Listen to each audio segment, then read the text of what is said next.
కొన్ని మాటలు మనం ధ్యానించబోతున్నాం. అపోస్తుల కార్యముల గ్రంథము 22వ అధ్యాయము 10వ వచనము తర్వాత వచనాలు నేను చదువుతాను. అప్పుడు నేను, ప్రభువా, నేనేమి చేయవలనని అడుగగా, ప్రభువు, నీవు లేచి దమస్కులోనికి వెళ్ళుము, అక్కడ నీవు చేయుటకు నియమింపబడినవన్నీ నీకు చెప్పబడినవి నాతో అనెను. నీవు చేయుటకు నియమింపబడినవన్నీ నీకు చెప్పబడును. ఈరోజు మనము చేయడానికి నియమించబడిన పనులు. నేను వాక్యం చెప్పేటప్పుడే వాక్యం హెడ్డింగ్ చెప్తాను. నన్ను దేవుడు సృజించింది ఈ రీతిగా లోకము నుండి వేరు చేసింది, లోకము కొరకు నన్ను నియమించింది. ఎందుకో ఈరోజు ప్రభువారు మనతో మాట్లాడుతున్నారు. ఇక్కడ అపోస్తుడైనటువంటి పౌలు గారితో ప్రభు అంటున్న మాట, నీవు చేయుటకు నియమింపబడినవన్నీ నీకు చెప్పబడును. 14వ వచనం వచ్చిన తర్వాత, అప్పుడు అతడు, మన పితరుల దేవుడు తన చిత్తము తెలుసుకొనుటకు మొట్టమొదటిది. నేనెందుకు దేవుడు నియమించాడో ఇక్కడ చెప్తున్నాడు. తన చిత్తమును తెలుసుకొనుటకు మొదటిది, ఆ నీతిమంతుని చూచుటకును, ఆయన నోటి మాట వినుటకును నిన్ను నియమించి ఉన్నాడు. ఈ బైబిల్ అండర్లైన్ చేసుకోండి. దేవుని చిత్తము తెలుసుకొనుట. రెండవది దేవుని చూచుట. 3 దేవుని మాట వినుట. ఈ 3 మాత్రం మన జీవితాల్లో ఎక్కడ వెతికినా కనపడవు. ఎక్కడ వెతికినా కనపడవు. దేవుని చిత్తము చాలాసార్లు మనం అడుగుతూ ఉంటాం, ప్రభువా నీ చిత్తం ఏంటో మాకు తెలియజేయి. ఒకరోజు అడుగుతాం, 2 రోజులు అడుగుతాం, 3 రోజులు అడుగుతాం. ఆయన అంత ఈజీగా చెప్పడు. చెప్పనప్పుడు మనం ఏం చేస్తామంటే, ఏం చేస్తారండి, మా చిత్తం చేస్తున్నాము, నువ్వు ఊరుకో, తోడుగా ఉండి కాదు ఊరుకో అంటాం. మా చిత్తం ఏదో మేము చేసేస్తున్నాము, ఇక నువ్వు చెప్పట్లేదు కదా, నువ్వు చెప్పనప్పుడు మేమెంతసేపు ఉంటామయ్యా. మేమేమి చాలా సీరియస్గా ప్రార్థన చేస్తాం 3 రోజులు, వారంలో తక్కువ 4 రోజులు మాత్రం ఇష్టమే. ఈ దేవుని ఆలోచన ఒకప్పుడు ఈ సౌలు భక్తుడిని చూసినప్పుడు మనకి చాలా విచిత్రంగా అనిపిస్తుంది. దేవుడు కోరుకునేటువంటి వాడు ఇలాంటివాడా అని. ఇలాంటివాడు. దేవునికి కోపం లేదు, దేవునికి ద్వేషం లేదు. సర్వభూమి యెహోవాది, సర్వ ప్రజలు ఆయన చేతి పని అయి ఉన్నారు. కాబట్టి ఆయన సంఘాన్ని హింసించినా, ఆయన్ని హింసించినా, నువ్వెవడవయ్యా అని అన్నా సరే, దేవుడు మాత్రం కొంతమందిని ఎంత ప్రేమిస్తారో అన్నది ఈ అధ్యాయంలో నుంచి మనకి చాలా క్లియర్గా కనబడుతుంది. ఇక్కడేమో భక్తుని దగ్గరికి పంపించాడు, నీవు చేయవలసినవన్నీ ఆయన ద్వారా నీకు తెలియచేయబడతాయి. అంటే దేవుడు తను తాను బయలుపరుచుకోవడానికి, తన్ను భక్తుడు చూడాలనే ఆశ, నా పిల్లలు నన్ను చూడాలి అనేటువంటి తపన అన్నీ అయ్యే కనపడుతున్నాయి ఇక్కడ. దేవుని చిత్తము తెలుసుకొనుట, దేవుని చూచుట, దేవుని మాటలు వినుట. దేవుని ప్రేమ ఈ 3 మాటల్లో దేవుడు ఆశించింది ఏమైనా భక్తుల నుండి ఉందా అని దీని గురించి ఆలోచన చేస్తే ఏమీ కనబడట్లేదు. అద్భుతమైన ఆయన ప్రేమ మాత్రం కొల్లలుగా కొలవలేనంత కనబడుతుంది. ఇలాంటి వాడికి ఆ దేవుడు ప్రత్యక్షపరుచుకున్నది స్వరం మాత్రమే విన్నాడు సౌలుగా ఉన్నప్పుడు. కానీ పౌలైన తర్వాత ప్రభు అంటున్నాడు, నా చిత్తమంతయు నీ పక్షంగా నేనేం అనుకుంటున్నానో, నువ్వు ఎలా ఉండాలనుకుంటున్నానో, నువ్వు ఎలా మాట్లాడాలనుకుంటున్నానో ఇక్కడ అంటున్నాడు. కన్నవాటిని 15వ వచనం, నీవు కన్నవాటిని గూర్చియు విన్న వాటిని గూర్చియు సకల మనుష్యుల ఎదుట ఆయనకు సాక్షివై ఉండు. అయినేమో నువ్వు నా చిత్తం చేయాలి, నన్ను చూడాలి, నా మాట వినాలి అన్నాడు. అయితే మనుషుల నుంచి ఆశించేది ఏం ఆశిస్తున్నాడంటే దేవుడు మన వెండి బంగారాలు కానీ నిలువు దోపిడీ కానీ అడగట్లేదు. నన్ను చూచావు కదా కన్నవాటిని, నువ్వు నన్ను ఏం చూచావో, నా మంచితనం ఏం చూచావో, నా ముఖంలో ఏం చూచావో, నేను మాట్లాడిన దానిలో నా చిత్తం చేయట్లో నువ్వేమి గ్రహించావో, రెండవది నువ్వేమి విన్నావో, నీతో ఏం మాట్లాడింది నువ్వు విన్నావో. ఈరోజు సౌలు మీద ఉన్నటువంటి అపేక్ష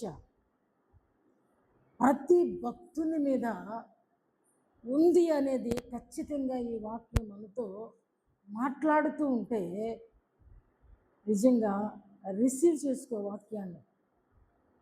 సౌలుతో అంటావు ఏంటయ్యా, వాక్యంలో రాసింది నా కోసం కదా, నీ చిత్తం చేయాలని, నీ ఇష్టం నా జీవితంలో నెరవేర్చాలని కదా నువ్వు నా కొరకు వ్రాయించేవి. ఈ పరిశుద్ధ గ్రంథం వాళ్ళ కొరకు ఇవ్వడలే, అప్పటికి లేదు. ఈ గ్రంథం వీళ్ళతో తన భక్తులతో మాట్లాడినవన్నీ కూడా ఈరోజు మనతో మాట్లాడుతున్నట్లే. మనం ఏం చేస్తామంటే వాగ్దానాలు దేవుడు ప్రామిసెస్ ఇస్తాడు కదా కొన్ని, నేను నీకు తోడుగా ఉంటా, నిన్ను గొప్ప చేస్తా, నిన్ను విడిపిస్తా, నిన్ను దీర్ఘాయుష్మంతుడిగా చేస్తా, నిన్ను ఆస్తికర్తనుగా చేస్తా. ఇలాంటి అద్భుతమైనటువంటి ప్రవచనాత్మకమైన ప్రామిసులు ఉంటాయి కదా, వీటిని మాత్రం మనం ఏం చేస్తామండి, ఓ దేవుడు నాకు అయ్యి ఇచ్చేసాడు అని అనుకుంటాం. కానీ నీవు కన్న వాటిని విన్న వాటిని గురించి నువ్వు చెప్పాలి అనుకున్నప్పుడు మాత్రం అది మాత్రం దేవుడు నీ ద్వారా అపేక్షిస్తున్న వాగ్దానంతో కూడిన మాట అనేది మాత్రం మనకి అర్థం చేసుకోలేం. దేవుడు చాలామందిని నియమించుకున్నాడు బైబిల్లో. యోసేపును ఐగుప్తు మీద నియమించాడు. ఎందుకు అనంటే ప్రజలందరూ నాశనం కాకుండానట్లు. ఒకసారి 2 సార్లు ప్రజల నాశనాన్ని చూచిన తర్వాత దేవుడు ఒక అన్యునికి కలిచి ఒక దైవ భక్తునికి దాన్ని బయలుపరిచి ఆ దేశము మీదనే ఓ ఏలికగా యోసేపుని నియమించి తిని అని అంటాడు. నియమించినందుకు గాను యోసేపు అద్భుతంగా ఐగుప్తును ఏలేడు, ఐగుప్తీయులకు మేలు చేశాడు, తనను నమ్మిన వారికి ఏ కీడు చేయలేదు. అందరి ఆస్తులను తెచ్చి ఫరోకి కట్టబెట్టాడు. ఎందుకంటే ఆ టైంలో కరువు కాలంలో అందరినీ పోషించాడు కాబట్టి. అలాగనే ఇర్మియా మాట ఒకటి చదువుదాము. ఇర్మియా గ్రంథము 1వ అధ్యాయం.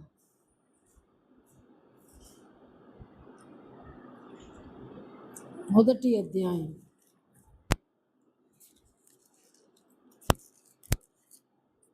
1 9వ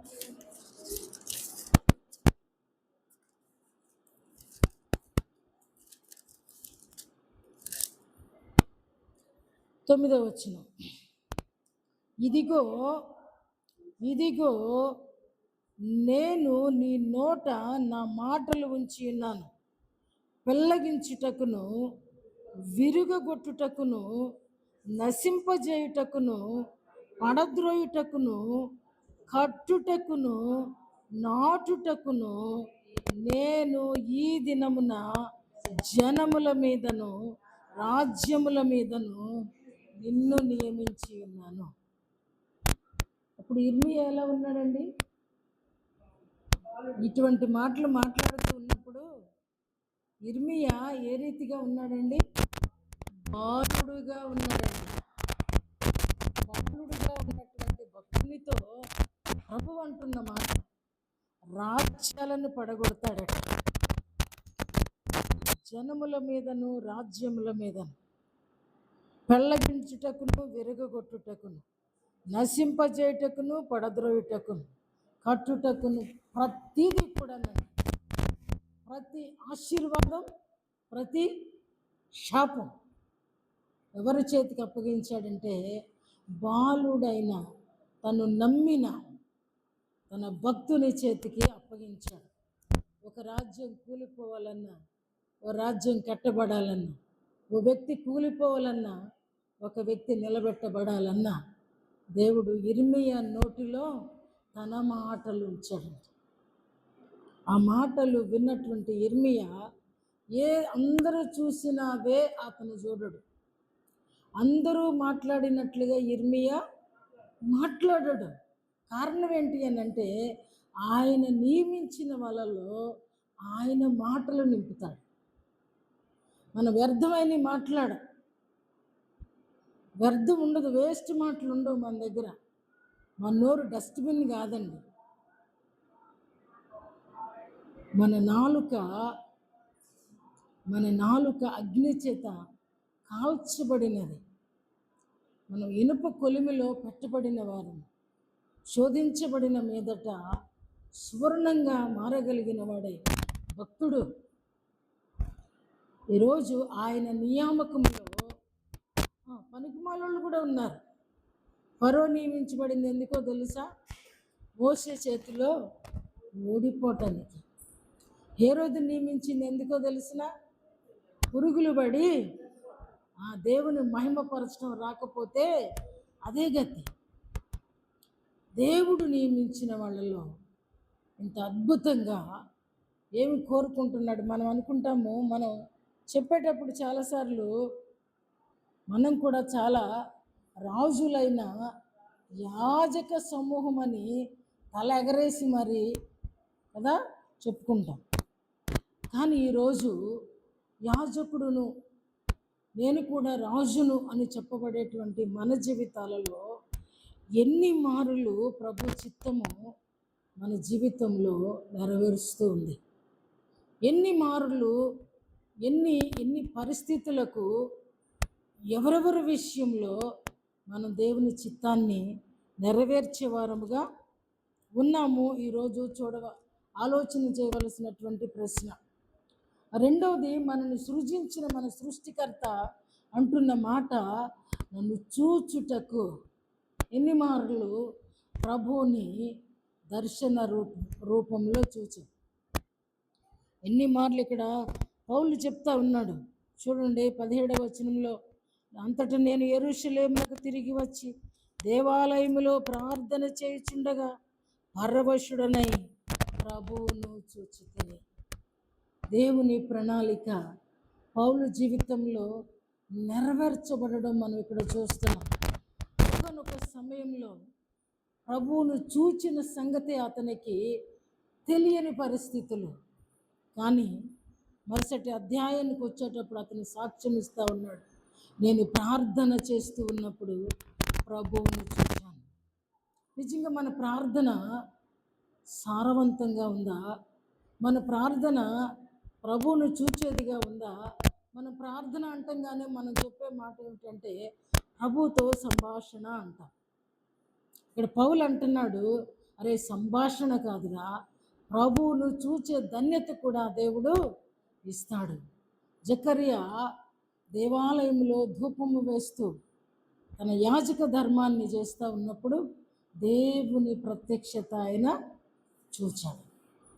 నిజమైన ఆరాధన చేస్తూ ఉన్నప్పుడు, నిజమైన ప్రార్థన చేస్తూ ఉన్నప్పుడు, నిజముగా మనఃపూర్వకముగా మనం అంటాం కదా, మనం చేసేటువంటి ప్రార్థన మనఃపూర్వకమైనదై ఉండాలి. మనస్సు పూర్తిగా ఏదో యాదృచ్ఛికమైనదిగా క్రైస్తవ్యం కాదు.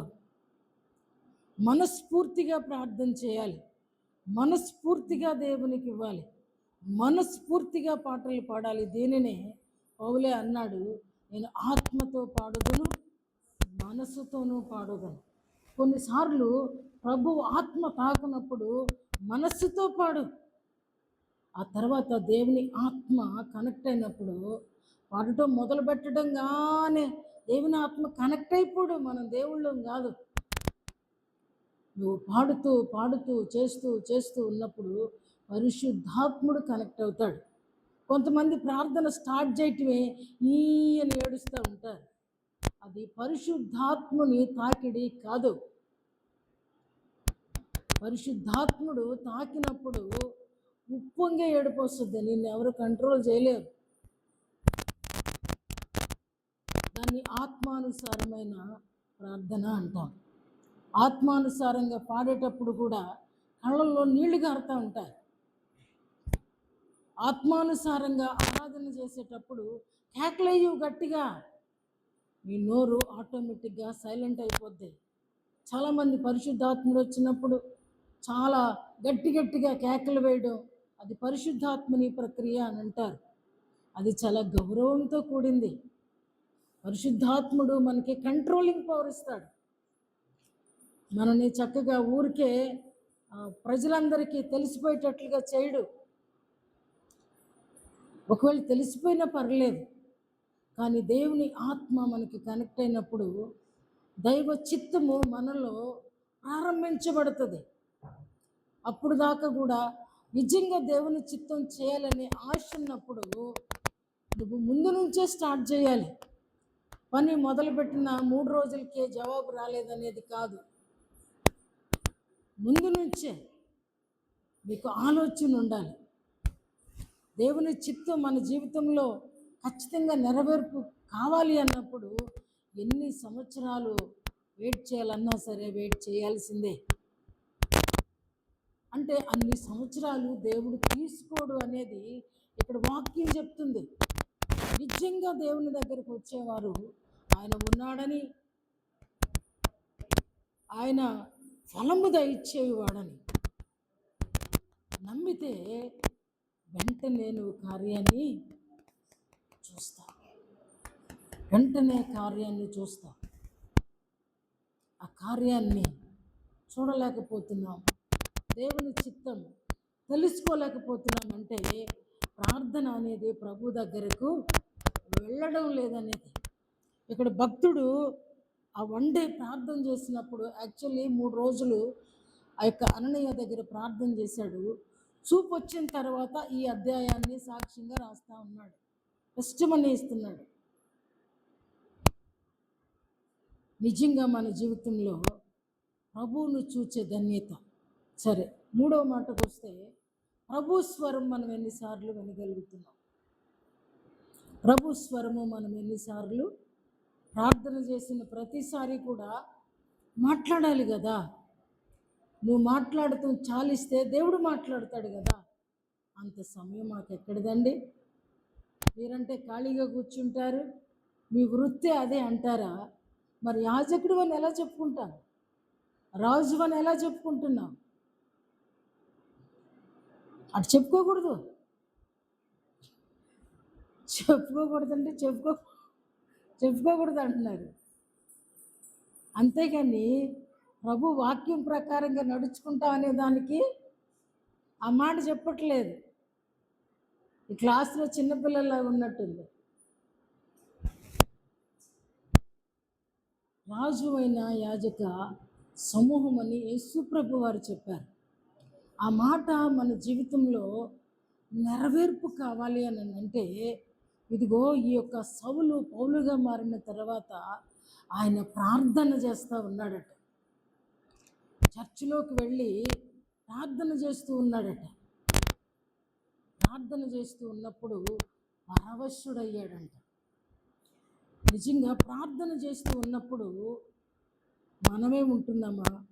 మనతో మన ప్రభువారు కూడా ఉంటున్నారా? ఈ ప్రశ్న ప్రతి ఒక్కరు వేసుకోండి. నువ్వు రాజుగా, యాజకుడిగా మారవలసిన అగత్యం ఉంది. మార్పు చెందాలి. నువ్వెప్పుడూ కూడా ఇంకా నేను దాసుడిగానే ఉంటాననేది కాదు. దేవుడు ఉపేక్షించాడు. నేను దాసుడని పిలువక స్వతంత్రుడని పిలుస్తున్నాడంట. ఇంకెందుకు? అలాంటప్పుడు నువ్వు యాజకుడిగా మారాలి. అని అంటే ఆత్మానుసారమైన ప్రార్థన చేయాలి. పారవస్యం కలగాలండి. కాసేపు మన కంట్రోల్లో మనం ఉండకూడదు. మనకు తెలియాలి ఆ సంగతి. అంటే 2.5 గంటలు ప్రేయర్లో ఉండాల్సిందే. దశమ భాగం ఇచ్చామని చేతి తుడుపుకుంటాం. అది ప్రభు తింటల్లా. ప్రభు కావలసింది 2.5 గంటల నీ దశమ భాగం. నీ సమయంలో దశమ భాగం ఇచ్చినప్పుడు ఇదిగో ఈయన అన్నట్లుగా నేను ప్రార్థన చేయుచుండగా పరవశుడనైతిని. అంటే నా ఆత్మ నా దగ్గర లేదు, శరీరమే ఆ దేవాలయంలో ఉంది. అలా పారవస్యం నాకు కలిగినప్పుడు నేను ప్రభువును కనులారా. అందుకే ప్రభు మనకి పనులు లేవని కాదు, మనకి బిజీ లేదని కాదు, మనకు వృత్తిపరమైనటువంటి నిబంధనలు లేవని కాదు. ఎందుకొరకు అని అంటే నా బిడ్డ నాతో కనీసం 2 గంటలు మాట్లాడితే ఆ అరగంట మాట్లాడండి. ఆ అరగంట ఎవరు మాట్లాడాలా? దేవుడు మాట్లాడాలి. మొదట అరగంట నువ్వు మాట్లాడు, ఇంకో అరగంట వీక్షించు, మళ్ళీ అరగంట నువ్వు మాట్లాడు. బతిమాలు, ప్రభువా నీ భక్తులకే నన్ను వగుపరుచుకుంటానన్నది. నువ్వు మాకు స్వాస్థ్యము కాదా? మాకు భాగము కాదా? నువ్వు మా దేవుడవు కాదా? మేము మీ బిడ్డలం కాదా? మమ్మల్ని కూడా, నన్ను కూడా రాజుగా, యాజకుడిగా నువ్వు గుర్తించావు కదా. నేను అలా ఊరికే చెప్పుకోవటం వల్ల, అనుకోవటం వల్ల ఐశ్వర్యం కలగదు. డబ్బులు వచ్చును గాక అని అనండి. వస్తాయేమో మీ ఒళ్ళోకి? వస్తాయా? ఆశీర్వాదం వచ్చును గాక అని అనండి. వచ్చేస్తాయా? ఉద్యోగం వచ్చును గాక అని అనండి. ఉట్టిదే. అదంతా కూడా, అదంతా ఎక్కడుందంటే ప్రభు చేతిలో ఉంది. ఆశీర్వాదము ఆయన చేతిలో ఉంది. మనం అనటం కాదండి, ఇది ఉచ్చారణ. అట్లా అనుకున్న వాళ్ళు నా దగ్గరికి రండి. నేను ప్రార్థన చేయను, నేను ఇలాగే అనుకుంటాను, నేను ఐశ్వర్యవంతుడిని అయిపోయాను, నా నోటి ఉచ్చారణే నన్ను ఐశ్వర్యవంతుడిని చేసేసింది అని నా దగ్గరికి రండి.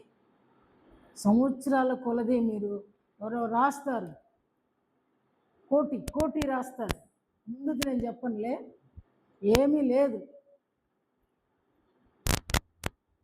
విశ్వాసంతో చదువు లేకపోతే నాకు రాజమండ్రి అంటే గుర్తొస్తున్నారు. ఆవిడ పాపము ఏమీ చదువు రాదు, స్తుతి అని రాశారా? స్తుతి ఆ విశ్వాసం. అది ఆ స్తుతి మార్గం సరళం చేసింది. స్తుతి అనుకో, స్తుతి చెల్లించు, మార్గం సరళం అవుద్దని వాక్యం చెప్తుంది. కాబట్టి ఇక్కడ మన ప్రార్థన, దేవుడు ఎందుకు మనల్ని 2.5 గంటలు భాగాన్ని దేవుడు అడుగుచున్నాడంటే ప్రభుతో మనము కలవడానికి, ప్రభుతో మనం నడిచి సాగడానికి, ప్రభు స్వరము వినడానికి, ఆ మార్గం సరళం అవ్వడానికి అంత టైం పడుతుంది. ఎందుకునో తెలిసిన, ప్రభు ఆకాశం అందున్నాడు, నేను భూమి మీద ఉన్నాను. మనకి ఆయనకు మధ్యలో ఎవరున్నారని అంటే దురాత్మ సమూహాలు ఉన్నాయి. దురాత్మ సమూహాలు ఉన్నాయి. నీ ప్రార్థన ఎంత బలమైందైతే వాటిని అడ్డగించి వాటితో ఫైట్ చేసి ప్రభు సన్నిధానానికి వెళ్ళవలసి ఉంది. 5 నిమిషాలు ప్రార్థన చేస్తే బయటికి వెళ్ళిపోయేటప్పుడు గబగబ బ్యాగ్ పట్టుకుని యేసయ్య నువ్వు నాతో వచ్చేయి, నా బండి మీద నువ్వు డ్రైవ్ చేసేయి, ఇంకా ఏమి లేదు, నా బండి మీద నువ్వు ఎక్కి కూర్చో, మా క్షేమం కాదండి. ఇది న్యాయమైంది కాదు. నిజంగా ఎంత బిజీ ఉన్నా తినడానికి సమయం ఉంటుంది, త్రాగడానికి సమయం ఉంటుంది, 8 గంటలు పడుకోవడానికి సమయం ఉంటుంది, గంటకి టైం ప్రకారం ఆయా రకాలుగా తినే బిస్కెట్లు తినే టైం, టీ తాగే టైం, కాఫీ తాగే టైం, మజ్జిగ తాగే టైం, అన్ని టయాలు ఉంటాయి. స్నానం కూడా చక్కగా 2 పూటలు చేసే టైం ఉంటుంది. కానీ ఈ 2.5 గంటలు మాత్రం రోజు దొంగతనం చేస్తున్నాం అనేది మాత్రం ఎవ్వరూ కూడా గ్రహించని సత్యం అనుకుంటాము. అబ్బో నేను పరిశుద్ధుడిని, వైట్ చీర వేసుకున్నంత మాత్రాన. ఆ మాటలు నేను చదువుతాను. రోమీలకు రాసిన పత్రిక 9వ అధ్యాయము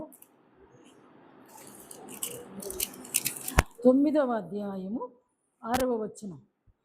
ఇశ్రాయేలు సంబంధులందరూ, గట్టిగా చదవండి అందరూ ఇప్పుడు.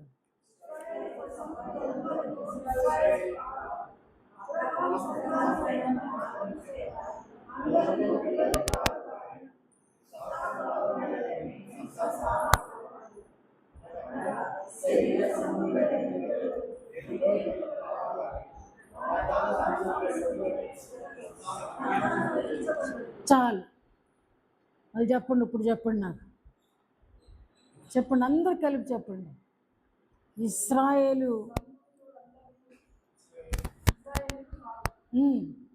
రెండవది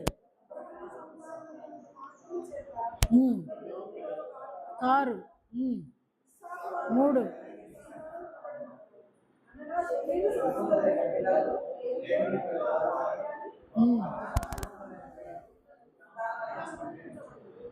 ఏంటంటారు దీంట్లో? విశ్వాసులందరూ, క్రైస్తవులందరూ, పరిశుద్ధులందరూ సంఘములో లేరు. చెప్తున్నారు ఇశ్రాయేలీలందరూ ఇశ్రాయేలీలు కాదట. అబ్రహాము సంతానంలో పుట్టిన వారందరూ కూడా ఏమని చెప్తాము? లాజరు వెళ్ళి రొమ్మున ఆనేసుకున్నాడు, రేపు ఇప్పుడు నేను వెళ్ళి ఎక్కడ ఆనేసుకుంటాను, గుండెకి ఏలాడిపోతాను అనుకుంటారు. మేము ఇదివరకు ఒక చర్చికి వెళ్ళేవాళ్ళం. అక్క చాలా నిబంధన కలిగి ఉండేవాళ్ళు. ఆ చర్చిలో ఒక పిల్ల అనేది పద్మక్క కాళ్ళు పట్టుకుని వెళ్ళిపోతానని, పద్మక్క వెళ్ళిపోతుంటే కాళ్ళు పట్టుకుని వెళ్ళిపోతానని. ఇప్పుడు ఈవిడ ఎక్కడే ఉంది, ఆవిడ వెళ్ళిపోయింది. అది జరిగేది కాదు. ఎవరి క్రియల చొప్పున వారికి కేటాయించబడే స్థలాలు. కాబట్టి ఇశ్రాయేలులో అయినంత మాత్రంగా వాళ్ళందరూ కూడా వాగ్దాన పుత్రులు. అబ్రహాము సంతానమైనంత మాత్రాన వాళ్ళందరూ కూడా విశ్వాసులు కాదు.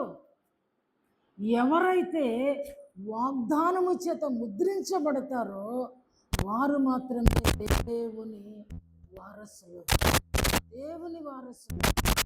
అందుకనే ప్రార్థన చేస్తున్నాం అనుకునేటువంటి అమలో బ్రతికే వారందరూ కూడా పరిశుద్ధులు కారు.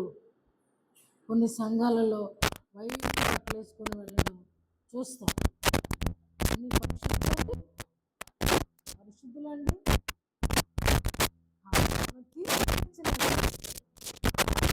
బట్టి, చర్చను బట్టి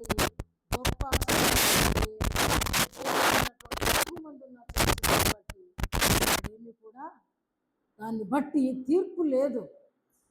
ఎవరైతే పట్టబడడం కానీ కళ్ళు వచ్చేసింది. కళ్ళు వచ్చేసిన తర్వాత ఏం చేస్తా ఉంది సాధారణంగా, అమ్మయ్య దేవుడు కాపాడాడని చెప్పి ఆ 3 రోజులు తెలిసింది. 3 రోజులు విపరీతమైన తెలిసింది కదా. కళ్ళు పోయిన తర్వాత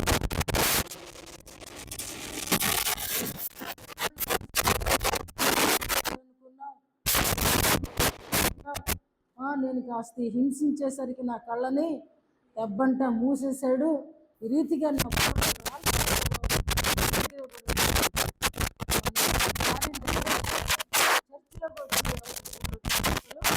చెప్పరు. కానీ భక్తుడు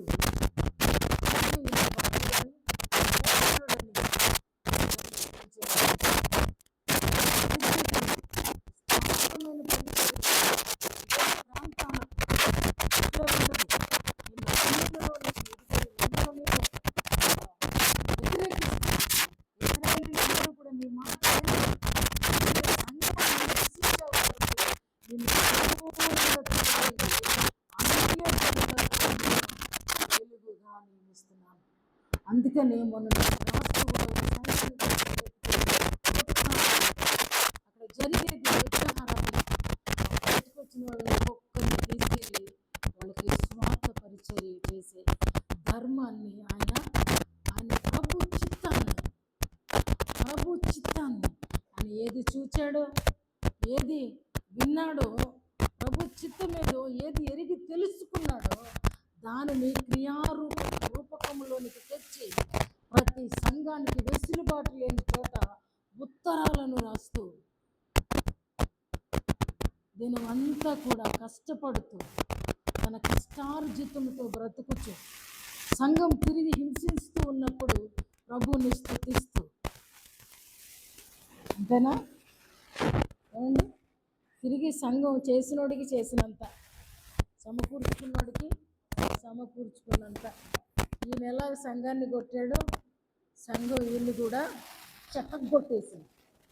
మామూలుగా కాదు, చచ్చిపోయడానికి వదిలేసిన సందర్భాలు ఉన్నాయి. కింద పడేసి కుక్కబల్లను ఈడ్చినట్టు ఈడ్చేసిన సందర్భాలు ఉన్నాయి. చెరసాల్లో పడేసి, ఏమండి, అలాంటి పరిస్థితులలో కూడా ప్రభువును స్తుతించడం అంటే, ప్రభువును చూచిన తర్వాత హృదయపు ఛాయ మారిపోయింది. ఎంత పగ పెంచుకున్నాడో పగంతా కూడా ప్రేమగా మారిపోయింది. ప్రభువుని చూసిన తర్వాత, ప్రభు ముఖంలో తన ముఖం పెట్టి చూసిన తర్వాత తన స్వరూపం మారిపోవటమే కాదు, తన ఆలోచన మారిపోవటమే కాదు, తన యొక్క క్రియలన్నీ కూడా కంప్లీట్గా మారిపోయింది. అందుకే నేను ప్రభువును చూచాను. నేను ప్రభువుని చూచింది సాక్ష్యం ఇస్తూ ఉన్నాడు. ఈ పౌలును పట్టుకుని సమాజ మందిరాలకు అప్పగిస్తూ ఉంటే, పెద్దలకు అప్పగిస్తూ ఉంటే అతను ఇస్తున్న సాక్ష్యం. ప్రభు అంటే ఏమనుకుంటున్నారు మీరు? ప్రభు నన్ను ఈ రీతిగా బాగు చేశాడు, అని చిత్తం నేను చేస్తాను. మీరు కొట్టినా, మీరు ఏమి చేసినా ఆయన దేవాతి దేవుడు, ఆయన మాత్రమే దేవుడు అని సాక్ష్యం ఇవ్వగలిగాడు. ప్రభు కూడా ఆయన వెళుతున్న ప్రతి స్థలానికంటే ముందుగానే ప్రభువు పౌలును దర్శించి, నువ్వు ధైర్యంగా ఉండు, నువ్వు భయపడొద్దు, ఇక్కడ నువ్వు సాక్ష్యం చెప్పావు కదా, ఇక నిన్ను ఎక్కడికి తీసుకెళ్తే అక్కడ నువ్వు నా నిమిత్తము నిలబడి నువ్వు బలపరచు. నిజంగా మన జీవితాల్లో ఒక్కసారి ఆలోచించేయండి. ఒక్కసారి వీటిల్లో మనం విశ్వాసులమని చెప్పుకునేటువంటి మన జీవితాల్లో మన వయసును బట్టి మన విశ్వాసులమని చెప్పుకుంటున్నాం. ఎన్ని మారులు ప్రార్థన చేస్తూ ఉన్నప్పుడు ప్రభు ప్రత్యక్షతను అనుభవించావు, ప్రభు సన్నిధిని అనుభవించావు, ప్రభు ఇచ్చే సంతోషాన్ని అనుభవించావు, ప్రభు ఇచ్చేటువంటి ఆశీర్వాదాన్ని, ఆత్మీయ ఆశీర్వాదాన్ని నువ్వు సొంతం చేసుకున్నావు. రెండవదిగా ప్రభు సృజించినందుకు ఎప్పుడన్నా అనిపించిందా ప్రభువుని చూడాలని? ఎప్పుడన్నా అనిపించిందా? బొమ్మల్లో చూసి ఈయనే మా ప్రభు అనుకుంటున్నావా? వాళ్ళు మనుషుల ఊహలను బట్టి మనుషుల ఊహలను బట్టి చిత్రాలు పుడతాయి, మనుషుల ఊహలను బట్టి కథలు పుడతాయి. బొమ్మలో చూసేవాడు మన ప్రభువు కానే కాదు. ఆయన ధవళవర్ణుడు, రత్నవర్ణుడు, అతి 10,000 మందిలో అతి కాంక్షణీయుడు, సుందరుడు, సుకుమారుడు, లేత ముక్క. కాబట్టి చూడాలనే ఆశతో ప్రార్థన చేయి.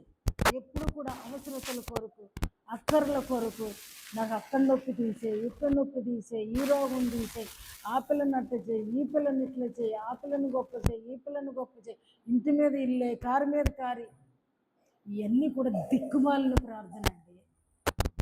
దిక్కుమాలిన ప్రార్థన. మీకు ఏది ఇష్టమో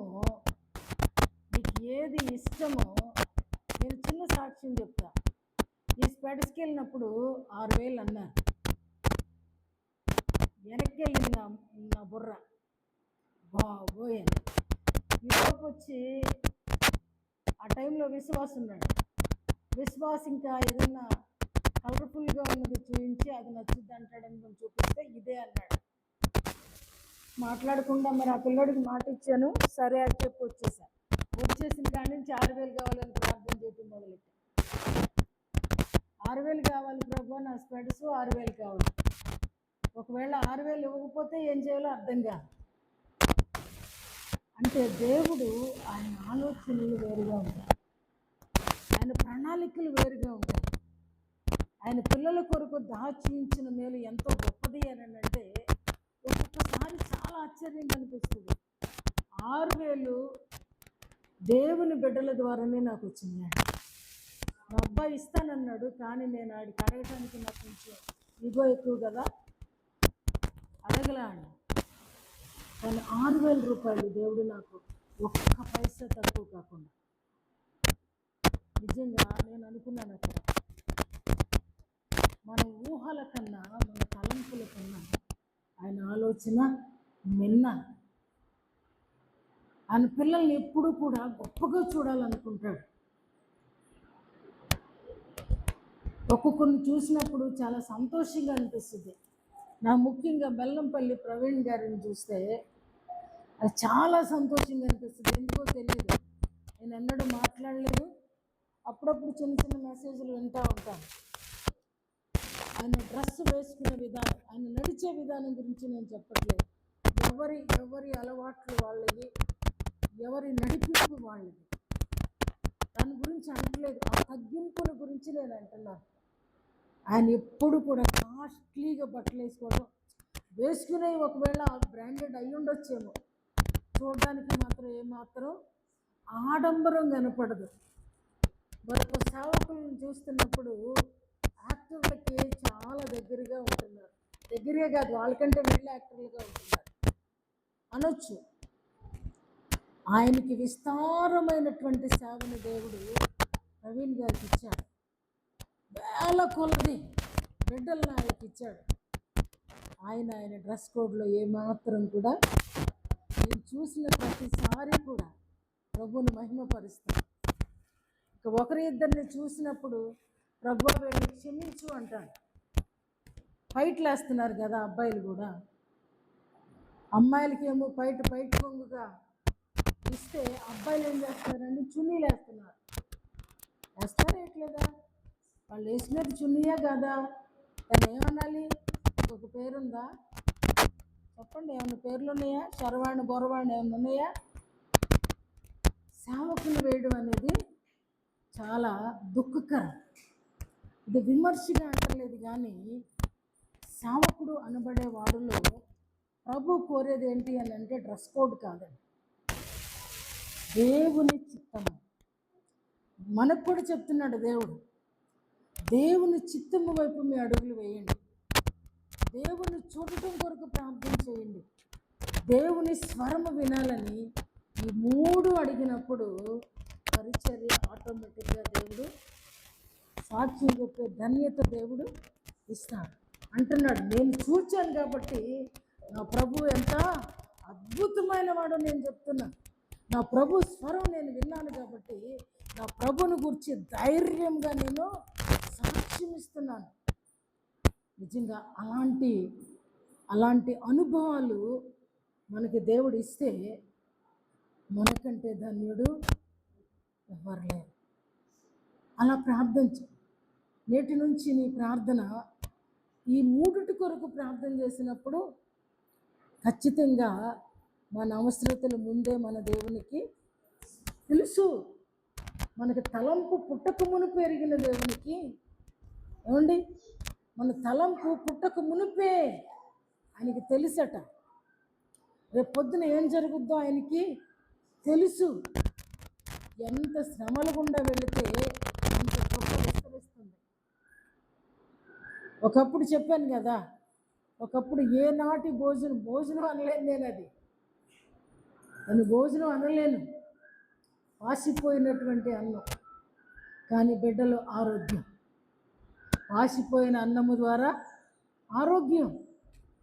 కానీ ఈరోజు ఎన్నో రకాల హెల్దీ, మల్టీ ఇంకేమనొచ్చు తింటున్నాం.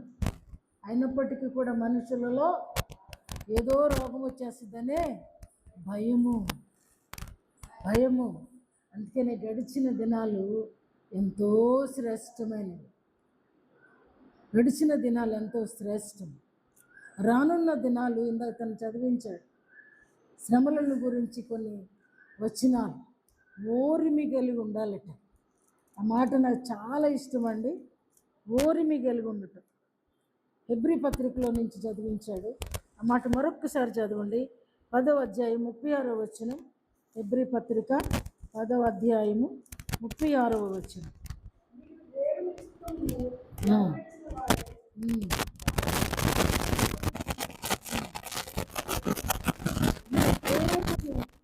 మీరు దేవుని చిత్తమును నెరవేర్చిన వారై అది నెరవేరిస్తేనే వాగ్దానము పొందు నిమిత్తము. దేవుని చిత్తం నెరవేరుస్తూ ఉంటే ఒకానొక సమయానికి దేవుడు వాగ్దానము కొరకు కూడా ఏమంటున్నాడు, ఓర్పు పట్టమంటున్నాడు. అంటే వాగ్దానం అనేది అంత ఈజీ కాదు. పుట్టినరోజులకు వచ్చే వాగ్దానాలు అంత ఈజీ కాదు. ఈజీ అవ్వట్లేదు కాబట్టి ఎవరికి తప్పట్లా, చాలా కష్టపడాల్సి వస్తుంది. అవతల వాళ్ళు దేవుని చిత్తము నెరవేర్చిన వారై, అర్థం చేసుకోండి ఈ మాట, దేవుని చిత్తాన్ని నెరవేరుస్తూ ఉన్న వాళ్ళకి ఓర్చుకుంటే వాగ్దానం వస్తుంది. అదే వాగ్దానం అంటే ప్రభువుని చేరే వాగ్దానం, ప్రభువును చూచే వాగ్దానం, ప్రభువును పొందుకునే వాగ్దానం, ప్రభు మాట వినే ధన్యత. నిజంగా మన మాటలు కొంతమంది వింటున్నారంటే ధన్యత. దేవుడు మనల్ని కోరుకున్నాడు. ఎందుకు వేరు చేశాడంటే పరిస్థితులన్నీ కూడా అనుకూలతలో లేకపోయినా కొనసాగడానికి తన కృపనిస్తున్నాడు. అంటే ఏదో ఒక రోజు నువ్వు దేవునిగా మారడానికి, అంటే పరిశుద్ధునిగా మారడానికి, పవిత్రునిగా మారడానికి. కాబట్టి ఈరోజు మన సందేశం ఏంటంటే, నువ్వు ఏది వింటున్నావో, ఏది నువ్వు చూస్తున్నావో, ఏది దేవుని చిత్తము నీ జీవితంలో నెరవేర్చబడుతూ ఉన్నప్పుడు అది నీ అనుభవముగా మారుతుందో దాన్ని బట్టి సాక్ష్యం. ఒకవేళ నిజంగా స్వస్థత చేస్తే దేవునికి స్తోత్రం. అన్ని సాక్ష్యాల్లో చిన్న సాక్ష్యం. కానీ దేవుని చూసే అన్నది ఉందే, ఈరోజు ఈయన గురించి గొప్పగా చెప్పుకుంటున్నామంటే దేవుని చూసే ధన్యత పొందుకున్నాడు. అటు ధన్యత పొందుకోవడానికి ఆయనలాగా నేనేం చేయాలంటే నా పనులన్నీ పక్కన పడేసి నేను వెళ్ళి దేవుని సన్నిధిలో చర్చ వచ్చి చేసే మనుషులని సపరేట్గా వెళ్ళిపోయి దేవుని ప్రసన్నత కొరకు వెళ్ళాలి అనేది నా సందేశం. కాబట్టి చూచే ధన్యత చూడాలని దేవుడు అపేక్షిస్తూ ఉన్నాడు. దేవుడు మనం ఆయన స్వరూపాన్ని చూపించాలని ఇశ్రాయేలీయులకు ఒకసారి ప్రయత్నం చేశాడు. రండి, మీరందరూ ఆ కొండ దగ్గరికి రండి, నేను మోషేతో మాట్లాడుతూ ఉన్నప్పుడు మీరు వినండి, చూడండి అన్నాడు. వాళ్ళు పారిపోయారు. మాకొద్దయ్యో ఈ స్వరము వింటున్నాను. ఎందుకంటే ఆ స్వరము భరించాలి అన్నంత భయంకరంగా నేను కూడా విన్నానండి. ఆ స్వరం విన్నప్పుడు నాకు జ్వరం వచ్చేసింది, ఉనికిపోయాను, ఒళ్ళు అగ్నిలో వేసినట్టు అయిపోయింది. ఆ తర్వాత అన్నా, ప్రభువా నీవు అగ్ని స్వరూపుడవు, నేను మంటిని, నేను కాల్చబడకుండా నీ మాటలు నేను వినలేనయ్యా, నన్ను క్షమించి నేను ఏది వినగలను ఆ రీతిగా నువ్వు మాట్లాడాను. బతిమాలుకున్నానండి. పొద్దుగూగితే భయం వేసిపోయేది. పొద్దుగూగితే దేవుడు ఎక్కడా నాతో ప్రార్థన చేయటం కూడా కొన్ని రోజులు మానేశానండి. ఆ స్వరం వినాల్సి వస్తుందండి. ఆ తర్వాత నా హృదయ వాంఛను ఎరిగిన దేవుడు నాతో ఎలాగైనా మాట్లాడితే నేను అర్థం చేసుకోగలను. ఆయన దిగి నాతో మాట్లాడు. కాబట్టి ప్రతి ఒక్కరితో కూడా దేవుడు మాట్లాడే అనుభవం నాకు మంచిదే, కానీ అది నిజమా కాదా? నా ప్రభువే నాతో మాట్లాడుతున్నారా? నా ప్రభువే నన్ను దర్శిస్తున్నారా? నా ప్రభువునే నేను చూడగలుగుతున్నానా అని గ్రహించుకోవాలని మరొకసారి తెలియజేస్తూ, మనం నిజంగా పూర్తిగా నింపబడిన వారమైతే, పూర్తిగా ఆయన చేత అలంకరింపబడిన వారమైతే ఆయన మాటలే మనకు వస్తాయి. మనకి త్వరగా కోపం వచ్చేస్తుందంటే, త్వరగా చింతపడిపోతున్నామంటే, త్వరగా వ్యసన పడిపోతున్నామంటే మనలో పూర్తిగా ఆయనకు స్థానం లేదు అనేది మనం గ్రహించుకోవాలని, మనల్ని పూర్తిగా నింపుకున్నప్పుడు ఎవరిని చూసినా యేసుప్రభుని చూసినట్టే ఉంటుందంట. ఎవరిని చూసినా పరలోకంలో నేను ఒక ఆర్టికల్ చదివా. పరలోకంలో మోషే దగ్గరికి వెళ్ళి మోషేని చూస్తుంటే యేసుప్రభులా ఉన్నాడంట. అబ్రహాము దగ్గరికి వెళ్ళి అబ్రహాముని చూస్తుంటే ఆయన కూడా యేసుప్రభులా ఉన్నాడంట.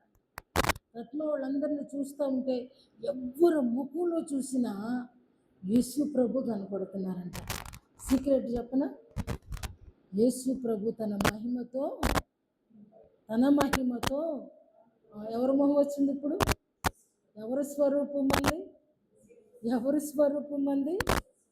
ఈ స్వరూపం ఎక్కడుంది ఇప్పుడు? పరలోకంలో ఉంది. అంటే ఈ లోకంలోనే ఆ మహిమతో నింపబడినప్పుడు తప్పకుండా అక్కడికి వెళ్ళిన తర్వాత ఆ మహిమతో కప్పబడతామనే సత్యాన్ని మనం ఎరిగి తెలుసుకోవాలని, ప్రభు చిత్తము మన జీవితంలో నెరవేర్చడానికి ప్రయాసపడాలని ప్రభు పేరట హెచ్చరిక చేస్తూ ఈ మాటలను ముగిస్తున్నాను. ప్రభు తన మాటలు దీవించిన దాకా ఆమేన్. వెతుకున్న వాక్యాన్ని బట్టి